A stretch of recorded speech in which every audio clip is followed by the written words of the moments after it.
안녕하십니까. 전화특 교수입니다. 이번 시간은 여러분들과 통풍력에 대해서 공부를 하도록 하겠습니다. 자, 통풍력이라는 것은 말 그대로 배출되는 가스가 빠져나가는 힘이죠. 쉽게 생각하면 연기가 빠져나가는 힘이라고 생각하시면 돼요. 자, 우리가 굴뚝이 있어요. 자, 이렇게. 이 굴뚝에서 연기가 빠져나가는 힘을 통풍력 G로 표기하죠. 자, 그래서 통풍력 G로 표기하고 나타내는 단위는 미리 H2O로 우리가 나타내게 되는 거죠. 그래서 통풍력 같은 경우에서는 일반적으로 여러분들 시험에서 출제를 했을 때 이론적인 내용으로 시험에서 출제할 수도 있겠지만은 지금 여러분들 보시는 교재 예제 8번처럼 계산하는 문제로 출제되는 경우가 더 많아요. 그래서 계산하는 문제에 특히 신경을 써야 됩니다. 자, 통풍력을 구하는 공식은 두 가지가 있어요. 자, 1번과 2번씩 두 가지로 나눠놨는데, 자, 1번식에 별표가 돼 있죠. 그럼 여러분들은 1번식을 정확하게 기억을 해 두시는 게 중요해요. 왜 그러냐면 요즘은 단서를 그렇게 복잡하게 주지는 않습니다. 통풍력 구하는 공식에서. 그래서 2번식은 거의 사용을 하지 않아요. 따라서 2번식은 이런 식이 있다는 거 참고만 하세요. 몰라도 관계는 없어요. 대신에 통풍력을 구하는 공식은 무조건 1번 공식으로 대입을 해서 문제를 풀면 다 풀려요. 그래서 1번 공식을 정확하게 숙지할 수 있도록 하십시오. 자, 1번 공식을 보면 통풍력 G는 355 곱하기 H, 여기서 H라는 것은 굴뚝의 실제 높이입니다. 273 플러스 TA분의 1, TA라는 것은 대기 온도죠. 그럼 왜 대기 온도에다가 273을 더해놨느냐면 절대 온도로 계산하기 때문입니다. 마이너스 273 플러스 TG분의 1, TG라는 것은 가스의 온도죠. 따라서 통풍력을 계산할 수가 있습니다. 자, 한번 계산을 해보겠습니다.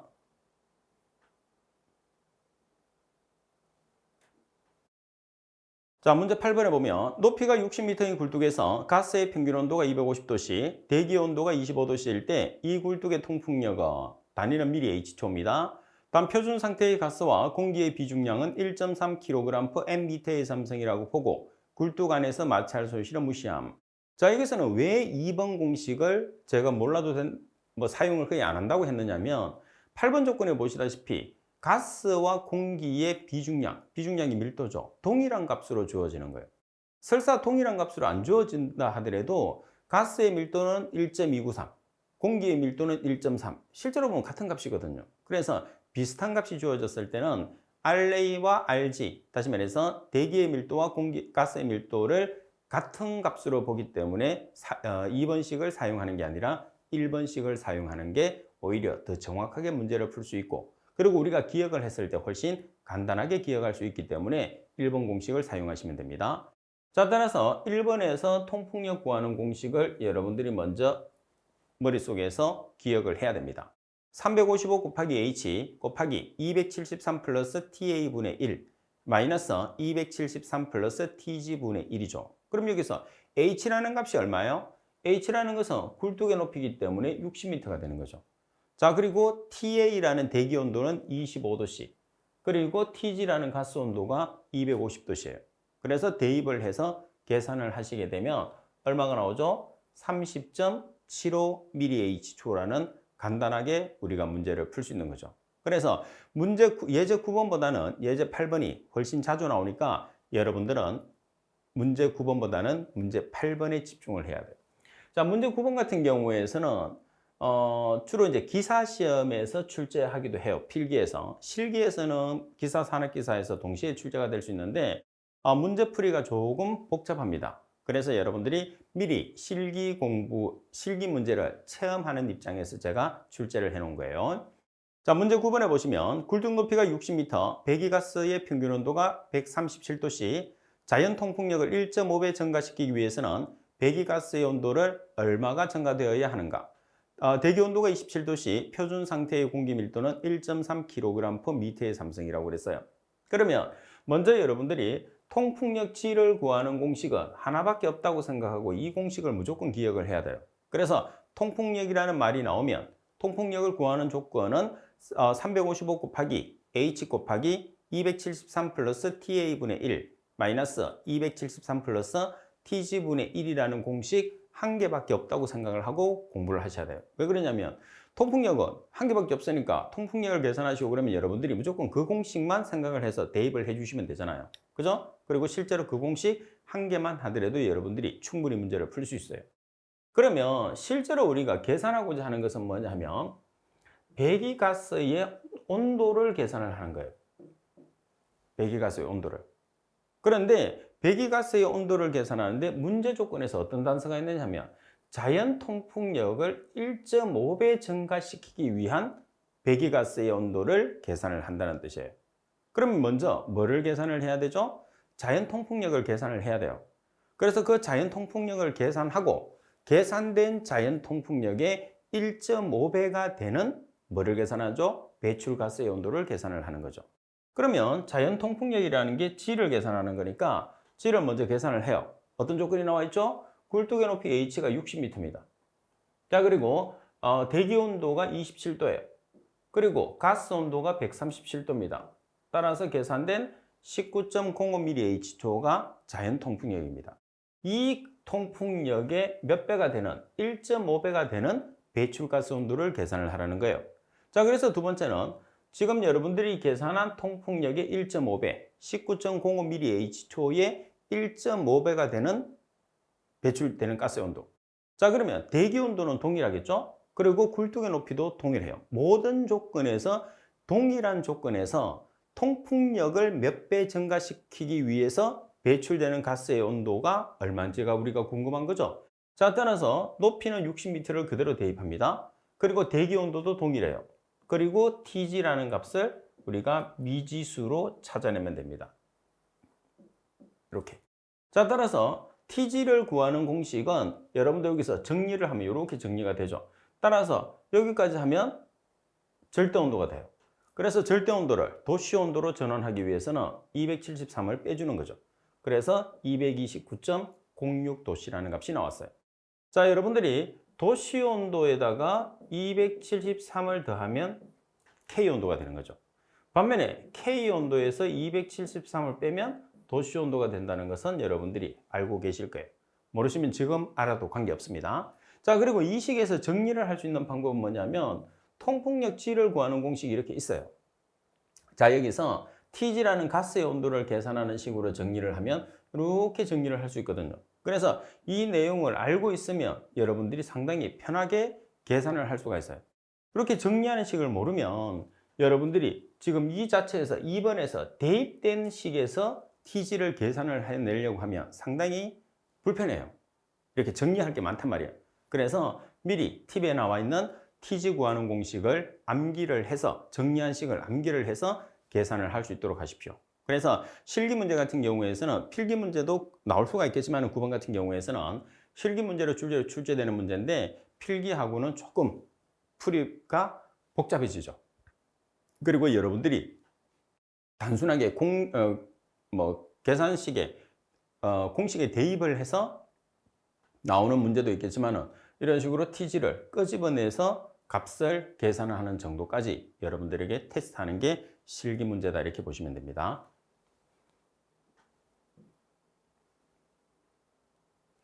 자, 그리고 통풍력을 이론적인 내용으로 한번 살펴보도록 하겠습니다.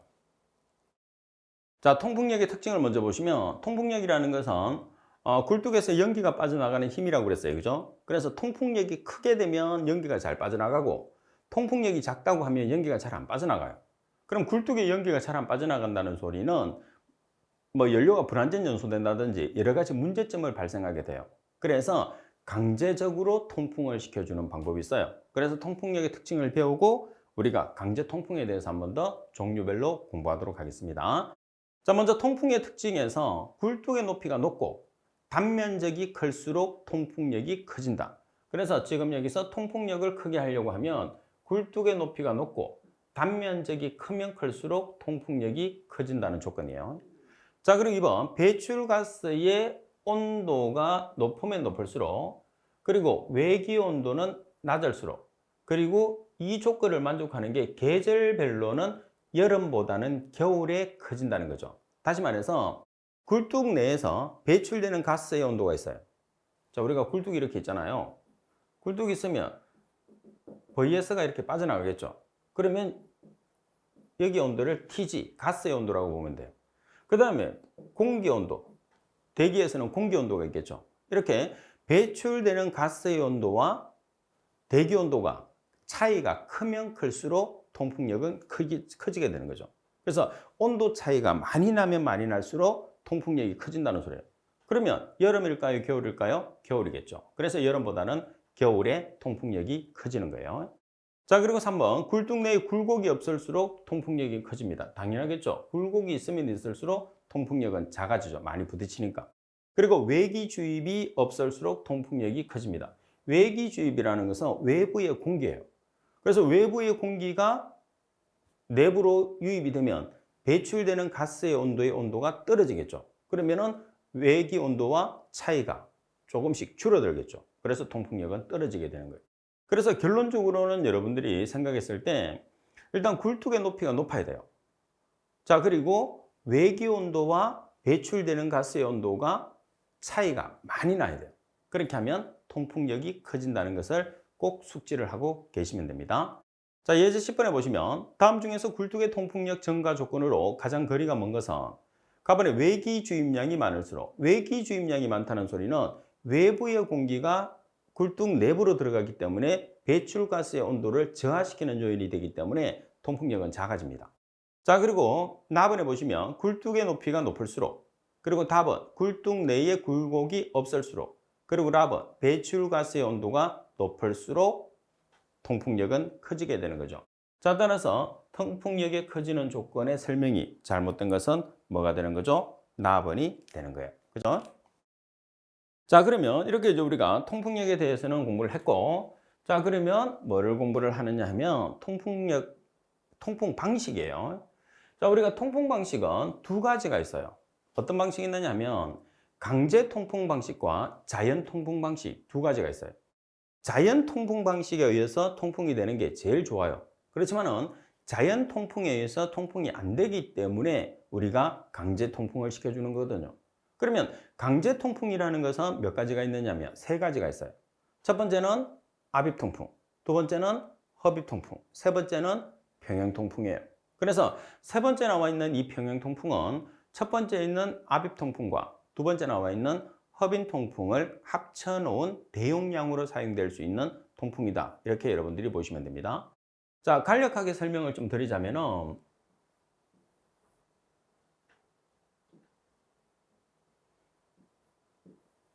연료가 연소하는 연소실이 있어요. 자, 그리고 연소실에서 오염물질이 배출이 되게 되면 오염물질을 제거하는 방지시설이 있겠죠. 자, 그리고 방지시설을 거쳐서 굴뚝으로 빠져나가게 되는 거예요. 이렇게. 이게 배출원이에요. 그러면 연소실에서 연료가 연소되는 버너가 있거든요. 버너. 이렇게 화염이 발생을 해요. 이렇게 해서 탄단 말이에요. 그래서 실제로 이제 우리가 통풍이 자연 통풍이 안 됐을 때 우리가 이제 우리가 뭐라고 그래야 되죠? 일종의 송풍기를 설치를 해야 되잖아요. 통풍 방식이라는 게 송풍기거든요. 강제 통풍이라는 것은. 그래서 송풍기를 설치를 하는데 우리가 압입 통풍을 할 것이냐 아니면은 허입 통풍을 할 것이냐 그 두 가지로 보시면 돼요. 그래서 압입 통풍이라는 것은 밀어내는 방식이고 허입 통풍이라는 것은 우리가 말대로 흡입해서 당겨내는 방식이에요. 그래서 주로 버너 부근에 설치를 해서 밀어주는 통풍 방식을 우리가 압입이라고 해요. 반면에 굴뚝에 설치를 해서 흡입을 하는 것을 말 그대로 허입 통풍이라고 해요. 이 두 개를 같이 설치하는 것을 뭐라고 하느냐면 평형 통풍이라고 해요. 그래서 평형 통풍은 아무래도 대용량에 사용되는 게 특징입니다.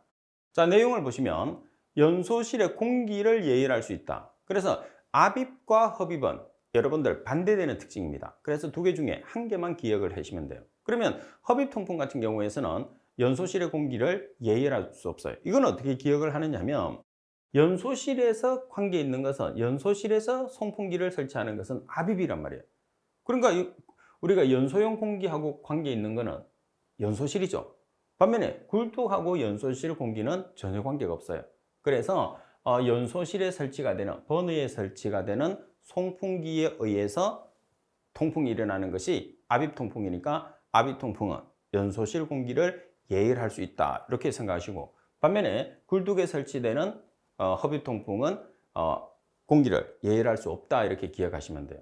어차피 생각을 잘해서 답을 찾아내야 되잖아요, 그죠? 그래서 그런 식으로 분류하시면 됩니다.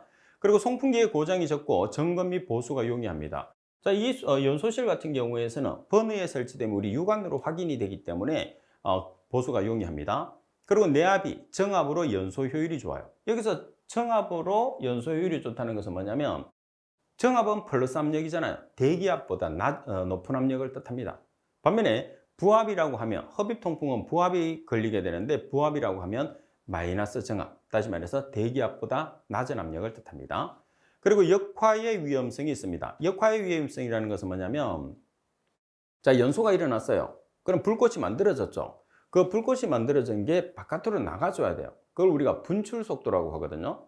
그래서 분출 속도에 비해서 연소가 되는 속도가 더 빨라요. 그러니까 불꽃이 바깥으로 나가는 것보다는 더 많이 만들어진단 말이에요. 그런 경우에서는 역화, 다시 말해서 내부로 불꽃이 들어간다고 해서 역화 현상이라고 해요. 이것도 마찬가지죠. 우리가 불꽃이 생기는 부분이 어디예요? 버너예요. 그래서 버너가 있는 통풍에서 일어난단 말이에요. 그래서 압입통풍에서는 역화의 위험성이 있는데, 허비통풍에서는 역화의 위험성은 없어요. 자, 그리고 허비 방식보다 송풍기의 동력 소모가 적다. 그리고 압입통풍은 노안에 설치된 가압 송풍기에 의해서 연소용 공기를 연소로 안으로 압입한다 그랬어요. 그래서 지금 여러분들이 그림상으로 봤을 때 통풍장치, 송풍기가 통풍장치입니다. 이 송풍기를 압입 송풍기나 허비 송풍기를 어디에 설치를 하느냐에 따라서 지금 특징 자체를 여러분들이 구별을 해주시면 돼요. 그래서 공기라든지 역화, 이렇게 불꽃이 타는 거에 관계 있는 것들은 전부 다 어디냐면 압입이에요. 버너에서 일어나기 때문에. 자, 그 다음 허비통풍은 굴뚝의 통풍 저항이 큰 경우에 적합하고, 그 다음 노내압이 부압으로 역화의 우려가 없어요. 부압이라는 것은 대기압보다 낮은 압력, 마이너스 정압을 이야기합니다. 말씀드린 것처럼 역화의 우려, 역화라는 것은 분출되는 속도에 비해서 연소 속도가 빠르기 때문에 불꽃이 내부로 들어가는 현상. 그래서 불꽃이 내부로 들어가려고 하면 불꽃이 일어나는 버너 부분에서 발생해야 된단 말이에요. 그래서 허비통풍은 굴뚝에 설치를 하기 때문에 역화의 위험성이 없어요. 그 다음 이젝트를 사용할 경우에 동력이 불필요하다. 이젝트라는 것은 상승하는 효과를 주는 장치입니다. 그리고 송풍기의 점검 및 보수가 어렵다. 굴뚝에 설치를 하기 때문에 보수나 점검이 어려운 반면에 버너에 설치를 하는 압입통풍은 점검이 쉬워지죠. 그리고 통풍력이 큰 게 특징입니다. 그래서 압입통풍과 허비통풍은 반드시 여러분들이 분류를 해 주셔야 됩니다. 자, 그리고 세 번째는 평형통풍이에요.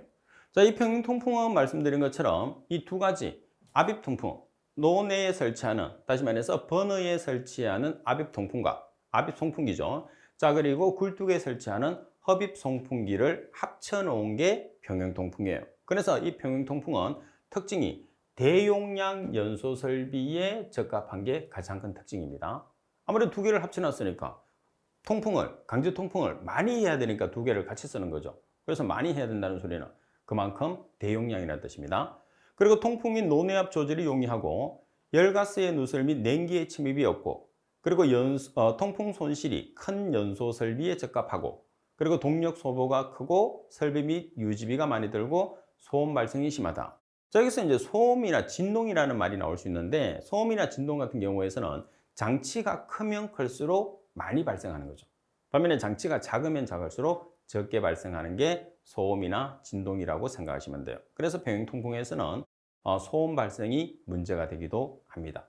따라서 시험에서 자주 출제되는 내용은 아니지만 한 번씩 출제되기 때문에 이 파트에서는 계산하는 문제에 집중을 하고 통풍에 대해서는 등한시를 하는 분들이 있어요. 그래서 한 번을 여러분들이 기억을 하더라도 제가 설명드렸던 내용으로 기억을 해주시면 어디에 설치되는지, 버너에 설치를 하느냐, 굴뚝에 설치를 하느냐, 버너에 설치하기 때문에 연소용 공기라든지 불꽃에 관계 있다는 정도만 생각을 하더라도 여러분들이 답을 쉽게 맞출 수 있을 거라고 생각이 됩니다. 자, 그리고 세 번째 보시게 되면 확산 모델이에요. 자, 우리가 확산 모델의 종류에서 특히 이제 확산이라는 것은 상당히 중요하죠. 왜 확산이 중요할까요? 지금 우리가 배우는 대기오염 개론이라는 것은 대기 오염에 대해서 주로 배우는 거잖아요. 그래서 대기오염이 발생할 수 있는 이유는 뭐예요? 오염 물질이 정체되어 있기 때문이에요. 만약에 오염 물질이 정체되지 않고 확산이 된다고 하면 대기오염이 발생할까요? 안 할까요? 그렇죠. 대기오염이 발생하지 않습니다. 그래서 확산이라는 게 그만큼 중요한 요소죠. 자, 먼저 첫 번째 나와 있는 피커의 방정식. 자, 먼저 1번에 보시면 소용돌이 확산 모델의 기본 방정식이다. 그래서 시험상에서 소용돌이의 확산 모델의 기본 방정식 또는 확산의 기본 방정식은 뭐냐 이렇게 나오면 첫 번째 나와 있는 피커의 확산 방정식이 정답이 됩니다. 아시겠죠? 자, 그리고 확산 방정식 정도를까지는 기억할 필요가 없어요. 그 확산 모델의 확산 방정식의 기본이 피커의 방정식이라는 거. 자, 대신에 여러분들 가정 조건은 공부를 해 주셔야 됩니다.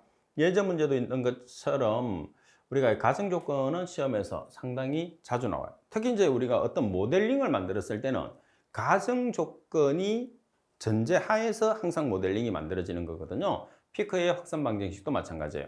자, 어떤 가정 조건이 필요하냐면 오염물은 점원으로부터 계속적으로 방출된다고 그랬어요. 그래서 여기서는 점원으로부터 계속적으로 방출된다. 그래서 우리가 그 오염원에 보면 점, 선, 면이 있거든요. 그래서 점, 선, 면 중에서 점원이 되는 겁니다. 여기서는 점오염원. 자, 그리고 과정은 안정상태. 자, 안정상태가 되려고 하면 dt분의 dc가 제로. 다시 말해서 시간에 따른 농도 변화가 제로가 돼야 된다는 겁니다. 자, 그리고 과정 자체가 안정한 상태 대신에 불안정한 상태로 나올 수도 있어요. 그럼 불안정한 상태로 나오게 되면 오답이 되는 거죠.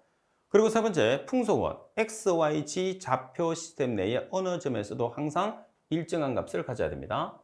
그리고 바람에 의한 오염 물질의 주 이동 방향은 x축이라는 거. 자, 바람에 의한 주 이동 방향은 x축. 따라서 여러분들 네 가지의 가정 조건은 시험에서 아주 자주 나와요. 꼭 기억하십시오. 자, 예제 11번에 보시게 되면 소용돌이 확산 모델의 기본 방정식으로 적합한 것은 어느 것인가? 조금 전에 말씀드렸죠. 그래서 소용돌이 확산 모델의 기본 방정식이라고 말이 나오면 무조건 피커의 방정식을 찾아주시면 돼요. 따라서 피커의 방정식은 나번이 되는 거죠.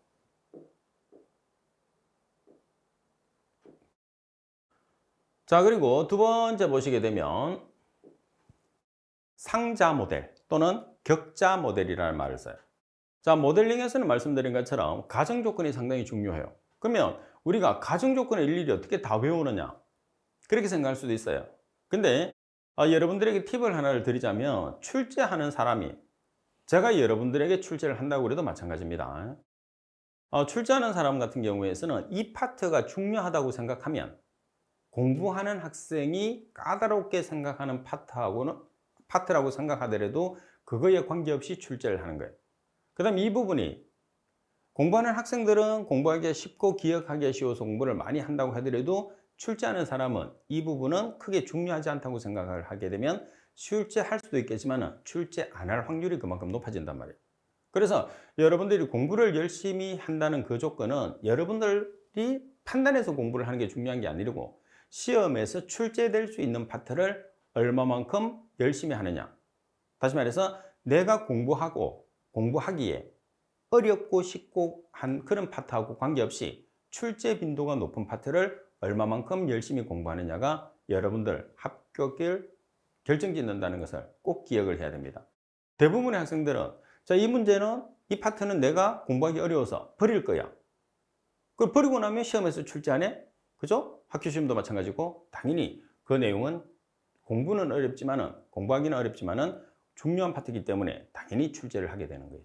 그 원리입니다. 자, 상자 모델의 가정도 마찬가지예요. 우리가 모델링 중에서는 피커의 확산 모델 같은 경우는 가장 간단하게 시험에서 출제할 수 있는 거고 그 다음에 가우시안 모델링이 있어요. 그래서 가우시안 모델에서 시험에서 자주 출제하는데 그 다음으로 출제가 되는 게 상자 모델의 가정 조건입니다. 그래서 몇 가지만 기억하시면 나머지는 거의 비슷비슷한 내용이 됩니다. 자, 1번에 보시면 오염원의 분해는 1차 반응에 의해서 이루어진다고 그래서요. 자, 우리가 1차 반응이라는 게 뭐죠? 1차 반응? 자, 이렇게 반응조가 있어요. 반응조가 있으면 자, 입구의 농도 그리고 출구의 농도가 있겠죠. 그럼 여기서 1차 반응식을 이용을 하게 되면 1차 반응식이라는 것은 ln C0분의 여기서는 자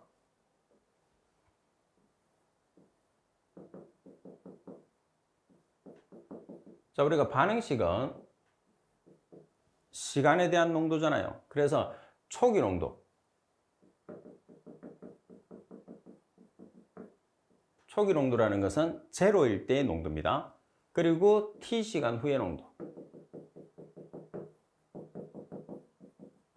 자, 이 경우에서 1차 반응식은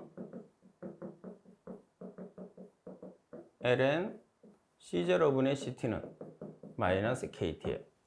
그래서 1차 반응에 의해서 이루어지는 거죠. 자, 1차 반응입니다. 오염물질의 분해는. 자, 그 다음에 이번에 보면 오염물질의 배출원이 지면 전역에 균등히 분포하고 있습니다. 균등히 분포가 특징입니다. 균등히 분포되어 있다는 것은 골고루 분포되어 있다는 뜻이죠. 그리고 고려된 공간에서 오염물의 농도는 균일합니다. 균등히, 균일 똑같습니다. 자, 1차 반응은 기억을 해야 되죠. 그 다음에 4번에 보시면 오염물질의 농도가 시간에 따라서만 변화한 모델링으로 보시게 되면 0차원 모델이에요. 그래서 농도 자체가 시간에 따라서만 변합니다. 농도와 시간. 따라서 시간에 따른 농도 변화. 시간에 따른 농도 변화니까 몇 차 반응에 의한다고 그랬어요? 1차 반응에 의한다고 그랬어요. 그 다음에 1차 반응에 의하는데 모델로 나타내게 되면 0차원 모델이 되는 거예요. 그래서 1차 반응이나 0차원 모델은 시간에 따라서 뭐가 변하는 거죠? 농도가 변하는. 그래서 농도가 변한다는 소리는 오염물질이 분해가 된다는 그런 뜻입니다. 그리고 오염원은 방출과 동시에 균등하게 혼합됩니다. 그래서 균등하게 혼합된다는 특징을 가지고, 그리고 고려되는 공간의 단면에서 직각 방향으로 부는 바람의 속도가 일정해서 환기량이 일정하다. 그리고 배출은 오염물질은 다른 물질로 변하지도 않고 지면에 흡수되지도 않는다. 자, 중요한 내용 중에 하나예요. 다른 물질로 변하지도 않고 지면에 흡수되지도 않는다는 거죠. 그래서 자, 1차 반응이면서 시간에 따른 농도 변화가 일어나는 1차 반응이면서 모델링으로 나타내면 0차 모델이에요. 자, 그 다음에 대부분에 보면은 균일하게 분포되고 농도가 균일하다는 뜻이겠죠. 그리고 혼합이 됐을 때도 균일하게 혼합되고 같이 이렇게 기억하시고, 그 다음에 다른 물질로 변하지도 않고 지면에 흡수되지도 않는다는 거. 왜? 균일하게 분포하고 있기 때문에. 자, 이 내용으로 여러분들이 정확하게 정리를 해서 상자 모델에 대한 가정 조건이 나오면 무조건 맞출 수 있도록 하셔야 됩니다. 자, 문제 12번에 보시면 상자 모델을 전개하기 위한 설정된 가정으로 가장 거리가 먼 것은 가본 오염원은 지면의 한 지점에서 일정하게 배출된다. 자, 오염원의 한 지점에서 일정하게 배출되는 게 아니죠. 어떻게? 지면 전역에서 균등하게 분포하고 있다는 게 특징입니다. 지면 전역이죠. 그래서 한 지점이 잘못됐습니다. 그리고 나번 고려된 공간에서 오염물의 농도는 균일합니다. 그리고 고려되는 공간의 수직 단면의 직각 방향으로 부는 바람의 속도가 일정해서 환기량이 일정하다. 그리고 오염물질의 분해는 1차 반응에 의하고 모델로 나타내면 0차 모델. 이 두 가지는 시간에 따른 농도 변화를 나타내는 식이라는 것을 같이 기억을 해주시면 되겠죠. 자, 그리고 상자 모델의 특징을 한번 살펴보도록 하겠습니다. 자, 상자 모델의 특징에 보시게 되면 바람은 상자의 측면에서 불며 그 속도는 일정하다. 측면이라는 것은 옆에서 분다는 거죠. 그 다음에 정상적인 장소에서 면오염원의 농도를 구하는 데 적합하다. 자, 여기서는 면오염입니다. 오염원은 면, 선, 점 이렇게 세 가지로 나누거든요. 그래서 상자 모델의 특징은 면입니다. 그리고 질량 보존의 법칙을 기본으로 하고 있고 수평이나 수직 확산이 고려되지 않아서 적용에 제한적인 게 상자 모델의 특징이에요. 그래서 이런 상자 모델의 특징도 시험에 나올 수 있겠지만 별표가 없죠. 그래서 간혹 가다가 나온다는 뜻이고, 반면에 모델링 같은 경우에서는 가정 조건 같은 경우에서는 별표가 많잖아요. 그래서 두 개 중에서는 예제 12번도 있겠지만 가정 조건이 주로 여러분들 시험에서 출제를 한다는 거죠. 자, 그리고 여러분들이 공부를 했을 때 이론적인 부분은 각 파트마다 제가 별표를 가지고 중요도를 표기를 해놨어요. 그래서 아무래도 별표가 2개 이상이 되면 아주 중요한 내용들이죠. 특히 3개가 되는 것은 반드시 여러분들이 숙지하고 암기를 해야 되는 내용이에요. 그리고 그 내용에 해당하는 예제 문제가 바로 있거든요. 그래서 이 예제 문제는 여러분들이 실제로 출제되는 실제 문제와 동일한 문제라고 생각하고 반드시 학습을 하는데, 예제 문제를 활용하는 방법은 예제 문제를 푸는 게 중요한 게 아니라 여러분들이 예제 문제를 통해서 실제 이론, 가장 중요한 이론이 문제의 유형으로, 예제 문제의 유형으로 출제된다는 것을 파악을 하라고 내용의 바로 밑에 예제 문제를 달아놓은 거죠. 그래서 예제 문제도 중요하지만은 이론을 그만큼 잘 숙지를 해서 문제의 유형을 익히는 것도 상당히 중요한 방법 중에 하나라는 것을 꼭 기억을 하세요. 자, 그리고 여러분들이 공부를 했을 때 한 번 정도 가지고 여러분들이 완벽하게 내가 수험 준비가 끝날 수도 있겠지만 대부분은 그렇지 않아요. 그래서 왜 나는 한 번 정도 듣고 이해가 잘 안 되지? 그래서 낙담할 필요는 없습니다. 원래 공부라는 것은 한 번에 끝나는 게 아니고 반복적인 수업이 중요한 거지. 여러분 수업을 한번 듣고 그 다음에 교재를 통해서 계속적으로 반복을 하면서 제가 말씀드린 내용을 생각을 하고, 그리고 이론 정리하고 문제 풀고, 그리고 항상 그런 식으로 반복 학습이 되면 누구나 합격할 수 있으니까, 내가 뭐 이렇게 성취도가 떨어지고 학습 능력이 떨어진다는 그런 생각을 할 필요는 없습니다. 누구나 마찬가지예요. 자, 이번 시간 수업은 이것으로 마치도록 하겠습니다. 수고하셨습니다.